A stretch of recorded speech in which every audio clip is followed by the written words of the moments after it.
Hi guys, in this video we're going to look at how to create a component out of an item on our website or an element collection of elements on our site.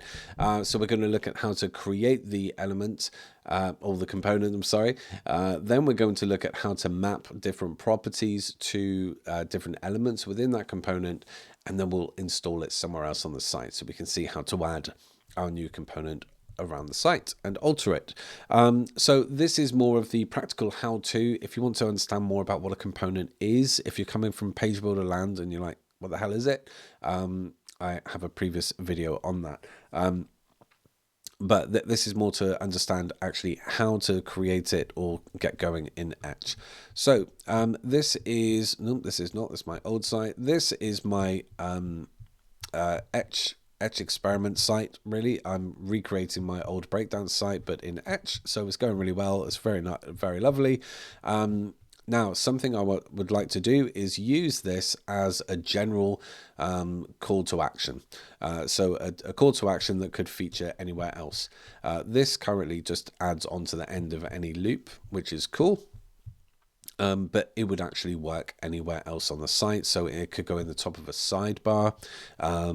It could go somewhere like this. So I have reason to use it elsewhere around the site. It should therefore be a component. At least that's what I'm telling myself to justify doing it now. Right, okay, so first of all, let's locate the element that we would like to use as a component. Now, this is actually in the loop. Isn't it? No, oh, it's this one. So you see I've got grid CTA. Now I don't want that to be a component just yet, really, because it's actually a list item. I'd want that to be a div. So I'm just going to copy that and take it somewhere else and then make it a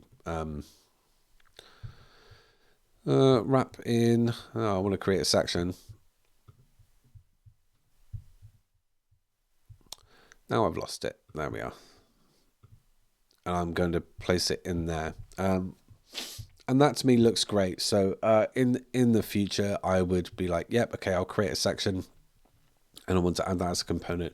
I could create the entire section as that, but it's more versatile if I just create this element. So I would like this to be a div, not a list item, and that means that as it stands, it's good to use anywhere. I did make a mistake with my naming of the selectors. That is a BEM structure, so I would need to change all of these if I want to make it less specific to the grid, which I should, but you know, that's something to deal with some other time. Okay, so the bit I would like to create as a component and reuse elsewhere is this downwards. Okay, so it's this collection of elements. All I need to do for step one is to right click and create component. And that's it. I now have that as a component that I could add anywhere else. So if I save this and exit, so I'm exiting the component, I could create another section. And within that, I can add a component. So I don't know what I called it, actually. So it's called grid CTA. What a screw up. But there we are. So we've got two instances of this component. Cool. All right. So let's edit this right now. So right click and edit, and then we have we're in the edit screen for the component. The next thing we want to do is map properties so that we can change the text here, because you know it doesn't make sense always to have not sure. That made sense in the grid, it doesn't make sense here, so this has to be changeable across every different instance. That's when we use properties. Now there is something I do. Oh, I can edit it. That's cool. CTA component. Yay. Right, so let's add a text property because this is text and we'd like to change that. So I've added a text property and I'm going to call this CTA heading. Yep, that will do. And I want a default value, so it's going to be get in touch. All right, not a great call to action, but it's just an example. Then we would like to be able to change this. It makes sense that we would want to change that. So again, pop to text, add a text property, CTA, I don't know, content. Yeah, it would be great to discuss your needs. Cool. Absolutely terrible default content, but it should be changed. And then I don't think that needs changing. A little bit unsure myself, to be honest, on how I would add a link in terms of the properties that are available. So there isn't a URL one, which you'd find in Bricks, or a link one. So the only thing I can think of is to, what would it be? It would be, well, I'll try text and we'll add that in as the link, and it should technically work.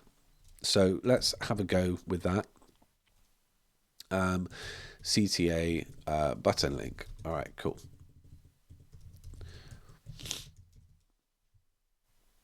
All right, we don't need, I suppose we would have, it would be very messy to do that. I'd want that to open something. Anyway, right, so first of all, let's save, because we've done a bit of work. We've added the properties. Now we need to map them to the actual component. So I need to show you where to find this on Etch. If you go to Etch, documentation and components in Etch, you're going to find, oh, it's not there. Where did I get the info then? Because I cracked on. Component props. I thought the info was here. It will be soon, I'm sure. Okay, cool. All right, no worries. I don't know where I got the info then. Maybe it was in the middle of a 3-hour Kevin Geary live session, which the idea of these videos is to, so you don't have to go and pick through those. So, okay, no worries. That's fine. What we need to do is grab this, copy the key, and then add it into the appropriate place. So in the HTML, we don't want it to say not sure. We want to add this, and that should be in the curlies.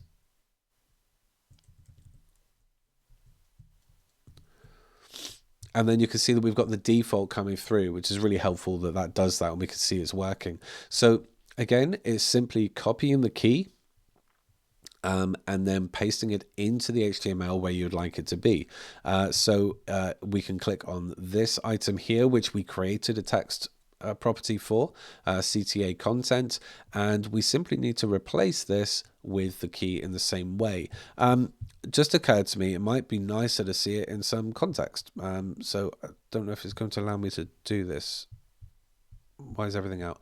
Let's click on the actual div, and then we can see the overall HTML. So we've got props.cta heading right there. And again, it's just the same thing. So grab the key and replace. Oh, I really should have done the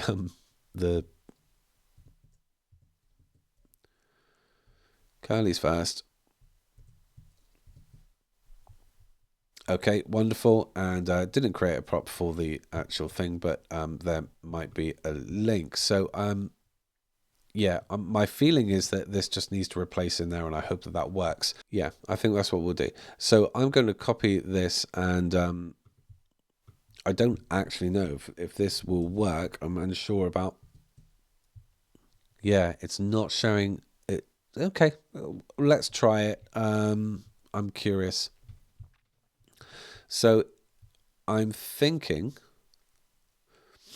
that if we now exit that, and we've got all the different properties on the side, we can change these out to anything we want. Anything we want. And here is new content.